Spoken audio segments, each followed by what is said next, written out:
जहां पर हॉस्पिटल से सूचना प्राप्त हुई कि एक जो घायल व्यक्ति था उसकी मृत्यु हो गई है, एक अभी इलाजरत है। नल को लेकर दोनों के बीच में झगड़ा फसाद हुआ।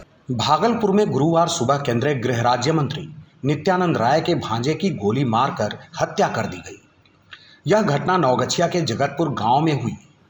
पारिवारिक विवाद में गोली चली, जिसमें मंत्री के भांजे की जान चली गई।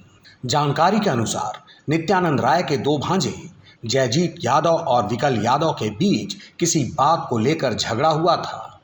इसके बाद दोनों ने एक दूसरे पर गोली चला दी। इस गोलीबारी में विकल यादव की मौके पर ही मौत हो गई। जयजीत यादव गंभीर रूप से घायल है।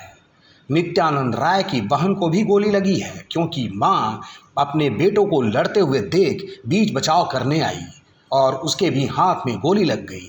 दोनों घायल मां बेटे को इलाज के लिए भागलपुर के एक प्राइवेट क्लिनिक में भर्ती कराया गया है। जयजीत की हालत गंभीर बनी हुई है।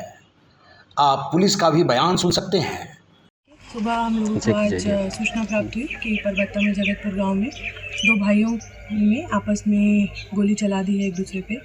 तो उसके बाद तुरंत ही एसएचओ को जैसी सूचना प्राप्त हुई, एसएचओ परबत्ता स्थल पे पहुंचे और बॉडीज़ जो हैं जो दोनों जिनको गोली लगी थी घायल आदमी, उनको तुरंत ही हॉस्पिटल ले जाया गया था। और सूचना पर तुरंत ही एसडीपीओ भी हॉस्पिटल पहुँचे, एसएचओ भी वहाँ हॉस्पिटल में थे। जहाँ पर हॉस्पिटल से सूचना प्राप्त हुई कि एक जो घायल व्यक्ति था उसकी मृत्यु हो गई है, एक अभी इलाजरत है। और इसी में ही जब ये झगड़ा फसाद हो रहा था तो जो दोनों भाई हैं उनकी जो माता हैं वो भी बीच में आई और उनके भी हाथ में गोली लगने की सूचना है। उनको भी हॉस्पिटल में इलाजरत है। तो जिसको गोली लगी है, जो मृत्यु हो गई है, उसका पोस्टमार्टम अभी कराया जा रहा है, बॉडी को भेज दिया गया है। और सूचना पे मैं भी स्वयं घटनास्थल पर आई हूँ। हमने इसका निरीक्षण किया है।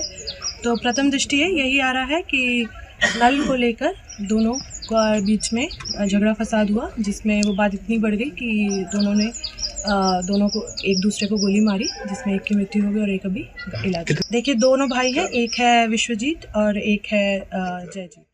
जी हाँ, घटना की जानकारी मिलते ही पुलिस मौके पर पहुंची और जांच में जुट गई। इस घटना पर अभी तक राज्य मंत्री नित्यानंद राय या उनके परिवार की ओर से कोई बयान नहीं आया है। अपडेट्स के लिए बने रहिए हेड्सअप न्यूज़ के साथ। देश और दुनिया की तमाम बड़ी खबरों के लिए देखते रहिए हेड्सअप न्यूज़।